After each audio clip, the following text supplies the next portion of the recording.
Hello friends, welcome to my channel Mishra top classes. मैं Shubham Mishra Mishra top classes के current affair programme में आपका स्वागत करता हूं। और हर रोज़ की भांति आज फिर से 4 जुलाई 2021 का करेंट अफेयर आपके सामने लेके आया हूं। हमारा करेंट अफेयर हिंदी और इंग्लिश दोनों में मिलता है और रोज़ मिलता है। और रोज़ डेली करेंट अफेयर लेने के लिए आप हमारे चैनल को लाइक, शेयर और सब्सक्राइब करना ना भूलें। तो आज के करेंट अफेयर प्रोग्राम में हमारा पहला सवाल है, टोक्यो ओलंपिक क्वालिफाई करने वाली भारत की पहला तैराक कौन बनी है, यानी कौन है। तो इसका आंसर हो जाएगा Mana Patel. Who is the first women swimmer from India to qualify for Tokyo Olympic. तो आंसर माना पटेल। और एक बात और बता दें, इसका एक्सप्लेनेशन भी हम करते हैं। तो एक्सप्लेन में हमारा ये है कि टोक्यो ओलंपिक क्वालिफाई करने वाले प्रथम भारत के तैराक व्यक्ति साजन प्रकाश हैं। और साजन प्रकाश जो हैं वो पुरुष में हैं, प्रथम पुरुष हैं, यानी प्रथम तैराक हैं, ठीक है। और वो जो प्रथम महिला तैराक हैं वो माना पटेल हैं, ठीक है। तो Sajan Prakash is the first Indian swimmer to qualify for Tokyo Olympic. इसके बाद दूसरा सवाल है हमारा, हाल ही में कौन सा अफ्रीकी देश में चाइना के साथ 10 बिलियन डॉलर के हिंद महासागर बंदरगाह परियोजना शुरू करने जा रहे हैं।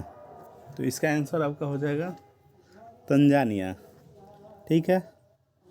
विच African country is going to start the 10 billion dollar Indian Ocean port project with China recently.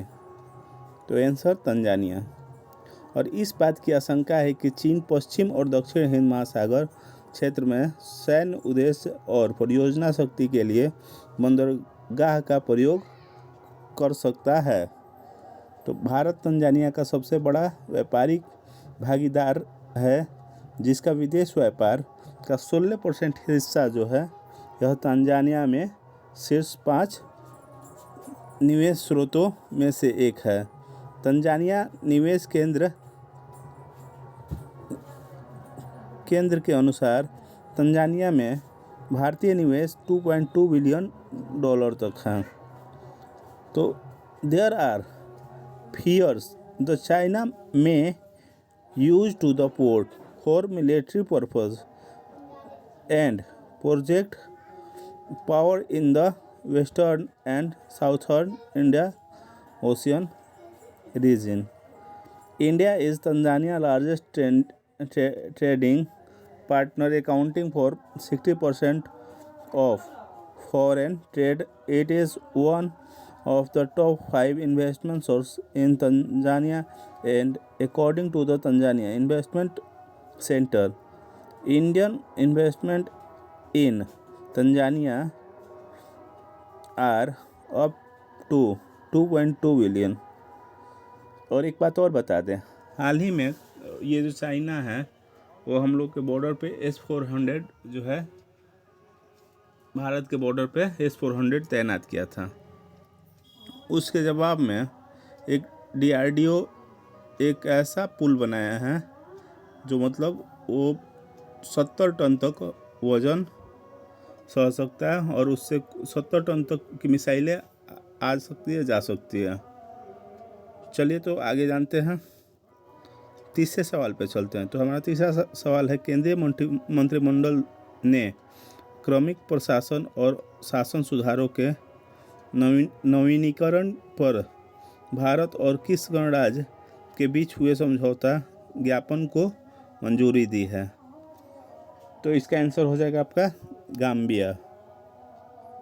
The union cabinet has approved the memorandum of understanding signed between India and which republic on renewed of personal administration and governance reforms. तो the Gambia. Fourth, केंद्रीय मंत्रिमंडल ने स्वास्थ्य अनुसंधान क्षेत्र में भारत और किस देश के बीच हुए समझौता ज्ञापन को मंजूरी दी है। जो हमारा सेंट्रल गवर्नमेंट है, सेंट्रल मिनिस्ट्रेशन मतलब मंत्रिमंडल है, उसने स्वास्थ्य अनुसंधान क्षेत्रों में भारत और कौन सा देश है जिसके बीच समझौता ज्ञापन को मंजूरी दी है? तो वो देश है Nepal. The union cabinet has approved the MOU between India which country in the field of health research? Answer Nepal. उसके बाद चलते हैं पाँचवें सवाल पे। तो पाँचवा सवाल है, ग्लोबल स्टार्टअप इकोसिस्टम 2021 में भारत किस स्थान पर रहा है? तो भारत का स्थान 20वां है। What is the rank of India is the global startup ecosystem 2021? तो 20th प्लेस। पहले स्थान पर अमेरिका है। America is the first place. अब आगे चलते हैं। कौन सा देश है की क्रिकेट टीम है जो भारत को पीछे छोड़कर सबसे ज़्यादा वनडे मैच हारने वाली दुनिया की पहली टीम बन गई है? हाँ भाई, हारने वाली तो टीम हो ही सकती है, क्योंकि हम हारने में थोड़ा ना आगे हैं, हम तो जीतने वाले हैं। जो जीता वही सिकंदर। तो हम तो शुरू से ही जीतते आ रहे हैं। तो इसका आंसर हो जाएगा श्रीलंका। ठीक है, और 428 मैच। ठीक है। Which country is cricket team has overtaken India to become the first team in the world to lose the most ODI match 428 matches? Answer Sri Lanka. Bharat के पहले स्वदेशी ड्रोन रक्षा गुंबद इंद्रजाल का निर्माण किसने किया है? तो ग्रेने रोबोटिक्स जो हैं उन्हीं ने किया है। Who built India's first indigenous drone defence dome Indrajaal? तो ग्रेने रोबोटिक। यह हैदराबाद में स्थित ग्रेने रोबोटिक द्वारा विकसित किया गया है। कंपनी के अनुसार यहाँ हवाई ड्रोन खतरे के खिलाफ 1000 से 2000 वर्ग किलोमीटर के क्षेत्र की रक्षा करने में सक्षम है। It is developed the grena robotic based in Hyderabad. According to the company, the aerial drone here is capable of protecting an area of 1000 to 2000 square kilometer against threats। अभी कुछ ही दिन पहले आतंकवादियों ने हमारे बॉर्डर पे हमला किया, ड्रोन हमला किया था, यानी ड्रोन से हमला किया था। तो इसी के एवज में हम लोग तो चुप बैठने वाले नहीं हैं भाई। तुम हमला करते रहोगे, हम देखते नहीं ना रहेंगे। पिछली बार तो हमला किए थे इन्होंने, तो सर्जिकल स्ट्राइक से हम लोग जवाब दिए कि आज तक मुंह बंद था, और फिर से ये अब ड्रोन हमला किए हैं। तो इस बार उससे सचेत होने के लिए हम लोगों ने एक ड्रोन रक्षा गुंबद इंद्रजाल का निर्माण किया है। ठीक है, जिसे ग्रेने रोबोटिक्स कहते हैं। यह हैदराबाद में स्थित ग्रेने रोबोटिक्स द्वारा विकसित किया गया है, ये जो इंद्रजाल है। ठीक है, चलिए आगे चलते हैं। 8वां नंबर सवाल। तो 8वां नंबर सवाल है हम लोग का कि देश का पहला एक्वेटिक किंगडम किस शहर के रेलवे स्टेशन पर खोला गया है? तो इसका आंसर हो जाएगा Bengaluru. The country First aquatic kingdom has been opened at which city railway station? Bangalore. तो इसका आंसर बेंगलोर हो जाएगा। और इसके बारे में बता दें, आत्मनिर्भर भारत जो है उसी के तहत इसे खोला गया है। और एक्वेटिक किंगडम देखने के लिए 25 रुपया का प्रवेश शुल्क रखा गया है।